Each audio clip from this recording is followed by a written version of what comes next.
Meu colega de trabalho sabotou meu café para eu perder a reunião mais importante da minha vida. Mas ele não sabia que o cliente era o meu próprio pai testando a minha equipe.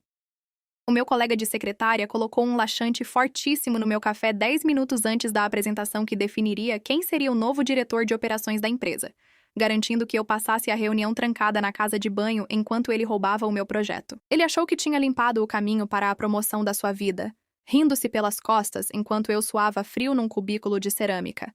Sem imaginar que o investidor bilionário que ele estava a tentar impressionar com as minhas ideias era, na verdade, o meu próprio pai. O meu pai não estava ali para comprar a empresa.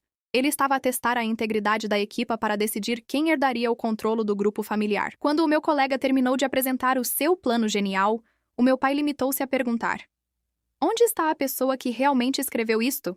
E foi aí que a máscara de sucesso do Bruno começou a derreter em direto perante todo o conselho de administração. Para vocês perceberem como o Bruno é uma víbora, temos de recuar ao dia em que ele foi contratado para a Apex Logística. Eu já estava lá há 2 anos, a trabalhar como uma formiga, escondendo o meu apelido para provar que conseguia vencer sem o dinheiro da família. O meu pai, o Sr. Valdemar, é um homem da velha guarda. Ele acredita que o respeito se conquista no chão de fábrica e não no cartão de visita. Por isso, quando terminei o meu mestrado, ele fez-me uma proposta. Entra numa das nossas subsidiárias como um empregado comum. Se em 2 anos chegares ao topo por mérito, eu entrego-te as chaves do império. Se falhares, vais trabalhar para a caridade. Eu aceitei o desafio. O Bruno entrou 6 meses depois de mim. Ele tinha um currículo impecável, um fato que custava 3 vezes o seu salário e uma lábia que convencia qualquer um. Ele percebeu depressa que eu era o motor criativo da equipa. Em vez de competir honestamente, ele tornou-se a minha sombra.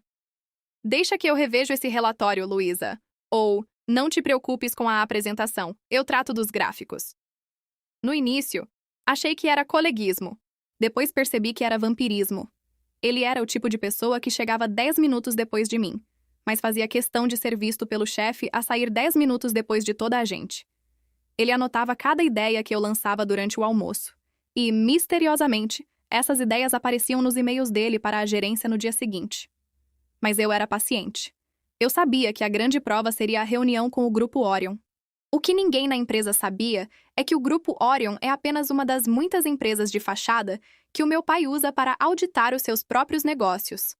O cliente que vinha fechar o contrato de 50 milhões era o Sr. Valdemar em pessoa, disfarçado com óculos, uma barba por fazer e um sotaque carregado que ele treinou durante semanas. Na manhã da reunião, eu estava nervosa, mas preparada. Tinha o projeto guardado numa pendrive encriptada e uma cópia impressa na minha mala. O Bruno estava estranhamente calmo. "Toma lá, Luísa. Preparei-te um café especial para te dar energia. Tu mereces, trabalhaste tanto nisto", disse ele com aquele sorriso de vendedor de carros usados. Eu bebi. Estava doce demais, mas não dei importância. 5 minutos depois, as minhas entranhas pareciam estar a ser reviradas por um motor de arranque. Eu mal conseguia ficar de pé. "Bruno, eu não me estou a sentir bem. Preciso de ir à casa de banho", gaguejei, já a sentir o suor frio a escorrer-me pelas têmporas. "Oh, que chatice! Vai lá, eu aviso o chefe. Não te preocupes, eu levo o teu material para a sala de reuniões e explico que tiveste uma indisposição." Ele não levou o meu material para explicar nada. Ele levou o meu material para o apresentar como se fosse o fruto do seu gênio solitário. Enquanto eu estava trancada, a lutar contra as cólicas e a humilhação de ouvir o burburinho da reunião a começar na sala ao lado, o Bruno estava a brilhar. Eu ouvia a voz dele através das paredes finas do escritório. "Como podem ver nesta projeção que eu desenvolvi nas últimas noites sem dormir, o aumento da eficiência será de 40%. Eu sentia vontade de chorar e de vomitar ao mesmo tempo. A traição era tão óbvia, tão barata. Mas então ouvi uma voz que reconheceria em qualquer lugar do mundo. A voz do meu pai, o investidor da Orion. "Interessante, Sr. Bruno. Mas diga-me, como é que chegou a esta fórmula específica de integração de dados no ponto 3? É uma abordagem muito técnica, quase pessoal." Houve um silêncio. Eu conseguia imaginar o Bruno a engolir em seco. "Bem, foi um processo intuitivo, Sr. Investidor. Muita tentativa e erro. Eu sempre tive facilidade com algoritmos.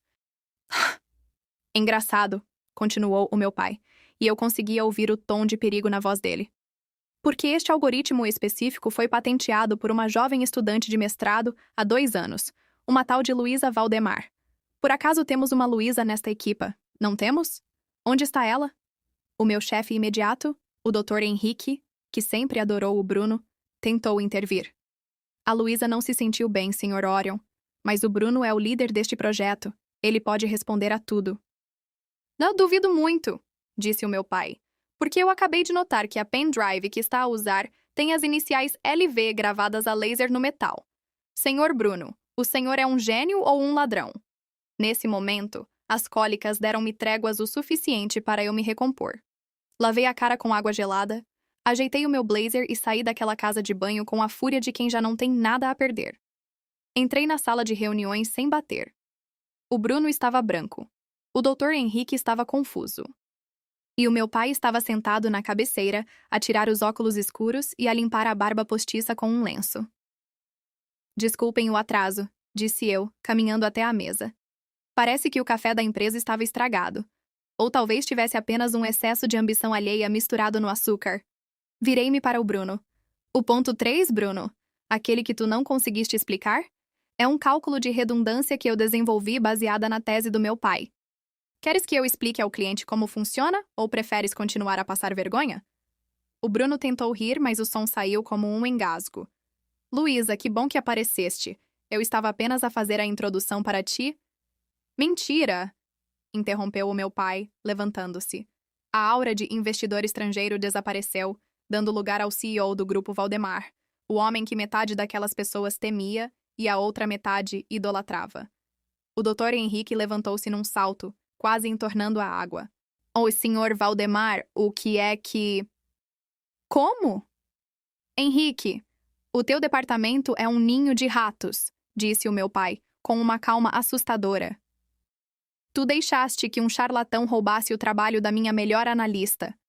E o pior, deixaste que ele a sabotasse fisicamente para ganhar uma promoção. O meu pai olhou para o Bruno. Eu vi-te, rapaz. Vi-te a colocar o envelope no café dela pelas câmaras de segurança que eu mandei instalar no lounge na semana passada. Eu sabia que ia haver uma tentativa de sabotagem. Só não sabia que serias tão estúpido ao ponto de o fazeres à frente de uma lente de alta definição. O Bruno caiu na cadeira. A arrogância tinha evaporado. Eu só queria... Eu precisava deste cargo. Tu precisas é de um bom advogado, disse eu. Porque sabotagem e contaminação de alimentos é crime. E roubo de propriedade intelectual numa empresa deste porte vai garantir que tu nunca mais trabalhes sequer a vender fotocópias. O meu pai olhou para mim. Havia um brilho de orgulho que ele tentava esconder. Luísa, o teste acabou. Tu provaste que tens o talento. Mas mais importante, provaste que aguentas a pressão mesmo quando o inimigo está sentado ao teu lado. Ele virou-se para a sala. A partir de amanhã, a Luísa assume a direção geral desta unidade. Henrique, tu vais passar por uma auditoria completa. Se descobrimos que sabias disto e deixaste passar, vais para a rua com ele. O Bruno foi escoltado para fora pela segurança. Ele ainda tentou agarrar a mala dele, mas eu impedi-o. As notas desse projeto são minhas, Bruno. A pendrive é minha. Tu vais sair daqui exatamente com o que trouxeste. Nada. Vi-o ser levado pelo corredor, a chorar e a pedir desculpa para as paredes. A Letícia, outra colega que sempre o ajudou a isolar-me, estava a tentar esconder-se atrás de um monitor. Olhei para ela e apenas apontei para a porta. Ela percebeu. Nos meses seguintes, a empresa mudou radicalmente. Eu não sou uma chefe como o Arnaldo ou o meu pai eram. Eu não quero medo. Eu quero mérito. O projeto com a Orion, que agora toda a gente sabe ser do nosso grupo, foi um sucesso absoluto. Mas o que mais me deu prazer não foi o lucro. Foi ver a cultura da empresa ser limpa de parasitas. O Bruno tentou processar-nos por despedimento injusto. O meu pai enviou-lhe a gravação dele a mexer no meu café e uma conta de custas judiciais que o fará pagar dívidas até a próxima encarnação. Soube que ele está agora a trabalhar numa oficina de automóveis na periferia, a limpar o chão. Parece que o destino tem um sentido de humor apurado. Ele queria estar no topo da logística, e agora está a tratar da logística da sujidade alheia. Muitas vezes, as pessoas acham que a bondade é fraqueza. O Bruno achou que, por eu ser discreta e não falar do meu pai, eu era uma presa fácil. Ele não percebeu que o silêncio é a ferramenta mais poderosa de quem sabe o que vale. Hoje, quando bebo o meu café de manhã, bebo-o na minha caneca de diretora, na sala da presidência. Eu própria preparo o meu café. Não por medo, mas para me lembrar de que a única pessoa em quem podemos confiar plenamente para cuidar do nosso futuro somos nós mesmos. O meu pai e eu jantamos todas as quintas-feiras. Ele já não me testa. Ele agora pede-me conselhos. Luísa, disse-me ele no último jantar. Eu sempre soube que eras brilhante. Só precisava de saber se eras forte o suficiente para sobreviver às hienas. E tu não só sobreviveste, como lhes tiraste o apetite.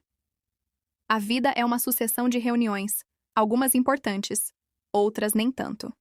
Mas a reunião mais importante da minha vida não foi aquela com o investidor. Foi a reunião que tive comigo mesma, no espelho daquela casa de banho, onde decidi que nenhuma sabotagem seria capaz de me parar. O sucesso é a melhor resposta para a inveja. E a justiça? Bem, a justiça é aquele momento em que o teu sabotador percebe que a pessoa que ele tentou destruir é a mesma que assina a sua demissão. Agora, a Apex Logística é uma referência mundial. O Bruno é apenas uma anedota que contamos aos novos estagiários sobre o que acontece quando tentas subir na vida pisando nos outros. E eu continuo a subir. Mas agora o caminho está limpo e a vista do topo é maravilhosa. A moral da história é simples. Nunca subestimem alguém que trabalha em silêncio. Por trás de uma postura humilde, pode estar escondida a herdeira de um império. E por trás de um café oferecido com um sorriso, pode estar a armadilha que vai acabar com a tua carreira. Eu aprendi a lição. O Bruno também. Mas só um de nós ainda tem um escritório com vista para a cidade. O sol brilha sobre o meu novo escritório. O telefone toca. É um novo contrato. Sorrio. A vida é boa quando tu és a dona do jogo e sabes que, no final, a verdade sempre encontra uma forma de sair da casa de banho e sentar-se na mesa da presidência. A jornada de Luísa Valdemar começou como uma funcionária invisível, e hoje é o nome que todos respeitam. E o café? Bem, o café agora é sempre por minha conta. E garanto-vos, nunca soube tão bem.